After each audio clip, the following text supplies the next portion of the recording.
अस्सलामुअलैकुम, welcome to my channel Food पटारी।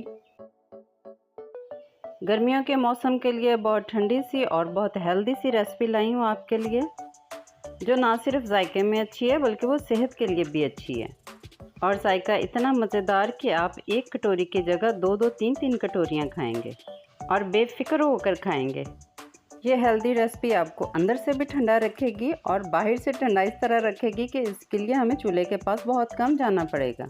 तो चलें रेसिपी शुरू करते हैं। बिस्मिल्लाहिर्रहमानिर्रहीम।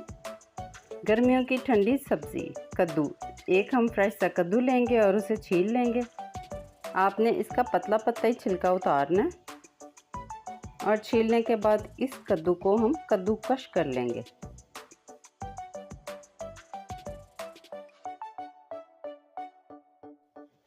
कद्दू तो कद्दूकश हो गया है और अब हम इस कद्दू को करेंगे सॉफ्ट। मैं ऐसे नहीं करती कि बॉईल करके तो उसका पानी निकाल दूं। मैं इस कद्दू को 1 कप पानी डाल के उसी पानी में इसको गला लूँगी और पानी को खुश्क कर लूँगी, यानी कद्दू की ग़िज़ाइयत को कद्दू के साथ ही रहने दूँगी। 1 कप पानी डालने के बाद हमने फ्लेम बहुत स्लो रखना है और दम पे इस कद्दू को हमने गला लेना है। रायता बनाने के लिए कद्दू हमारा बिल्कुल तैयार है। इसे ठंडा कर लेंगे और इसके साथ हम ये कुछ सब्जियां इनकी कटिंग करेंगे और इसे अपने रायते में शामिल करेंगे। प्याज को चॉप कर लिया और टमाटर के बीज रिमूव करके उसे भी चॉप कर लिया। 2 सब्ज़ मिर्चें बारीक काट ली और सब्ज़ धनिया भी तैयार कर लिया। जो कद्दू बॉयल किया था वो भी ठंडा हो गया। और अब ये हैं हमारे मसाले। 1 टेबलस्पून धनिया पाउडर है, ½ टीस्पून ज़ीरा पाउडर, ½ टीस्पून काली मिर्च और ½ टीस्पून ही काला नमक। काले नमक से रायते का जायका बहुत मज़े का बनता है। और इसके साथ ही लिया दही, 1 केजी से थोड़ा कम है। इसे हम अच्छी तरह स्मूथ कर लेंगे। और अब इन सारी चीज़ों को हम करते हैं असेंबल। अब आप या तो किचन का फ़ैन ऑन कर लें या चाहे किचन से बाहर भी आ जाएं, क्योंकि अब हमें चूल्हे के पास जाने की बिल्कुल ज़रूरत नहीं है। ठंडे माहौल में बैठकर ये ठंडी सी रेसिपी तैयार करें। और बस जब भी आपको मिर्च मसालों वाला खाना खाने का दिल ना करे तो ये मज़ेदार सा क्रीमी सा रायता तैयार कर लें। आपकी गर्मी ना सिर्फ दूर होगी बल्कि आपकी सेहत पर भी इसका अच्छा असर पड़ेगा। गर्मियों में तो डॉक्टर्स भी गर्मी से बेहाल पेशेंट्स को दही रेकमेंड करते हैं, चाहे वो किसी भी फॉर्म में हो।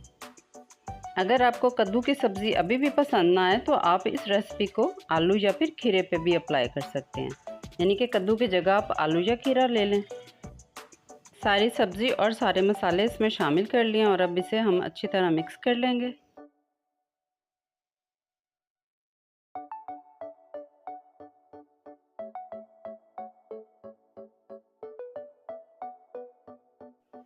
दही मैंने कुछ बचा लिया था, इससे अब हम अपने रायते की टॉप लेयर तैयार करेंगे।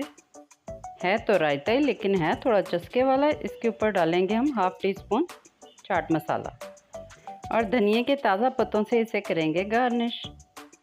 मज़ेदार सा रायता हमारा तैयार है। खाने से 2 घंटे पहले बनाकर फ्रिज में रखें और ठंडा ठार सा रायता अपने खाने के साथ एंजॉय करें। रेसिपी तो आपको पसंद आ गई है, लाइक करें और फिर आगे बढ़ें और चैनल को सब्सक्राइब भी कर दें। रायता आपके हर मेन्यू के साथ सूट करेगा। सब्ज़ी बनाएं चाहे कोरमा, बिरयानी बनाएं चाहे पुलाव, इसने अपनी जगह बना ही लेनी है। तो बस आप रायता तैयार करें। अल्लाह हाफ़िज़।